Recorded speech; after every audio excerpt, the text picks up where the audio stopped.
Die media het hulle the Dagga couple gedoop, maar Julian Stobbs en Myrtle Clarke se stryd om cannabis wettig te maak word deur baie ernstig opgeneem. Na hulle in Augustus 2010 vir besit van cannabis aangekla is, het 'n ingewikkelde hofstryd vir hulle begin. Die paartjie het 'n tydjie terug die regering gedagvaar, aangesien hulle voel dis hulle reg om die middel te gebruik. Met veral onlangse ontwikkelinge in Amerika met Colorado en Washington se pro-cannabis wetgewing, wil dit voorkom asof die gesindheid teenoor die omstrede plant aan die verander is. Of is dit? Welkom Julian and Myrtle, thank you so much for joining us. So, tell us about why you think constitutionally you have a right to use cannabis or weed.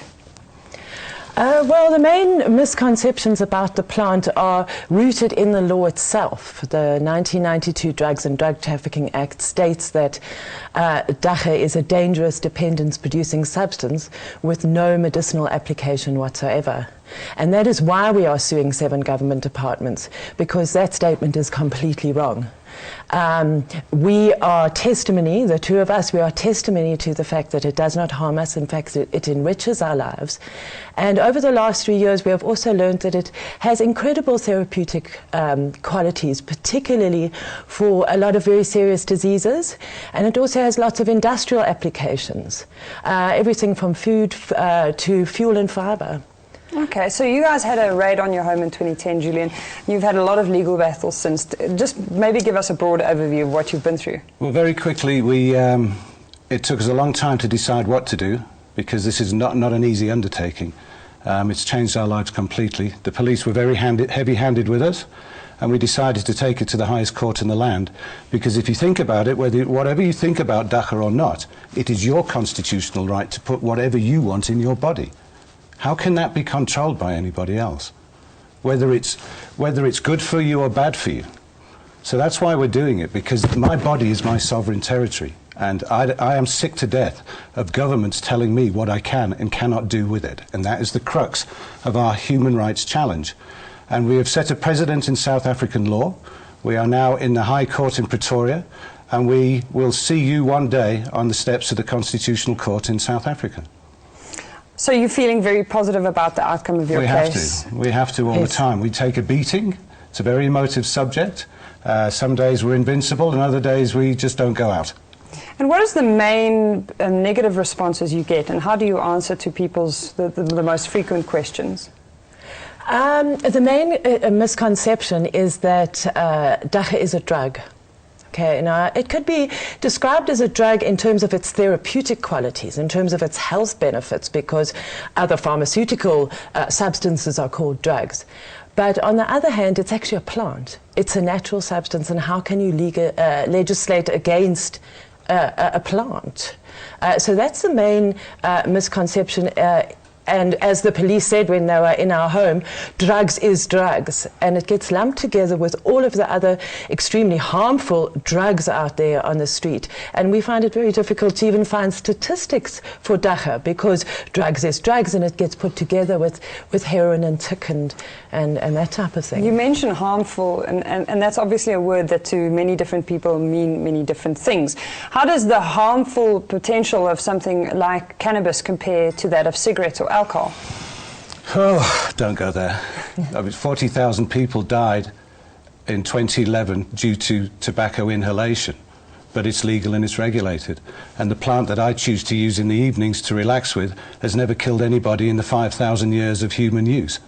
So I don't get it, and that's why we're doing it as well. I have used this plant for 33 years, all the way around the world. I consider myself an expert on the subject, and I want to find out why it is illegal for me to ingest it when it doesn't do me any harm. What's interesting about this is that there are countries where it is legal, there are states where it is legal. Are you presenting any evidence showing that in other societies this happens and it has no serious negative side effects for greater society? Yes, we certainly are. We are busy with getting all of our expert witnesses together for our High Court case, which will be in March 2015. And easily half of those experts will come from overseas. from various European countries, and then obviously some from the United States as well. So we're going to be presenting incredibly compelling evidence when we eventually get to the High Court. And I think we'll just have to wait and see then.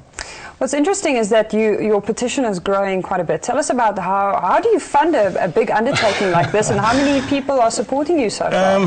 The funding is the bane of our life.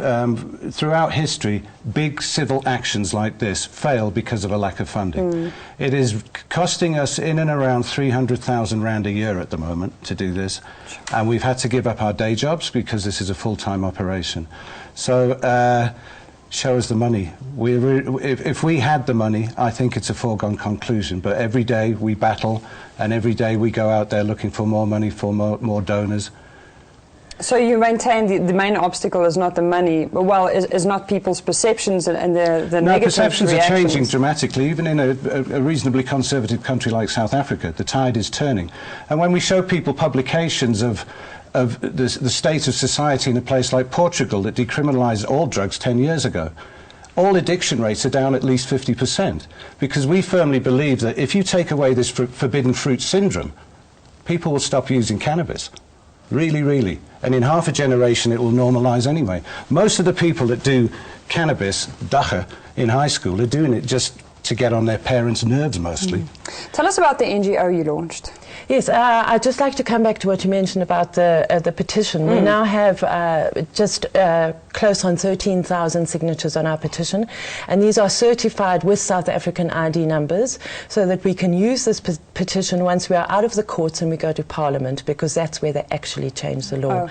We also have a considerable following on Twitter, and we have nearly 22,000 people on Facebook. Okay. So that's where people can get more information about it. People can get more information, and we've just launched South Africa's first cannabis non-profit company, and this is so that we can, again, spread awareness like we are doing already, but also raise funds. Okay, this is very interesting, and I hope it gets some discussion going among those who are I'm sure opposed it and already for has. it. Yes, well, thank you so much for joining us. Thank you. Indien jy meer wil uitvind oor Julian en Myrtle se doenighede, besoek gerus www.daggacouple.co.za of dan fieldsofgreenforall.org.za.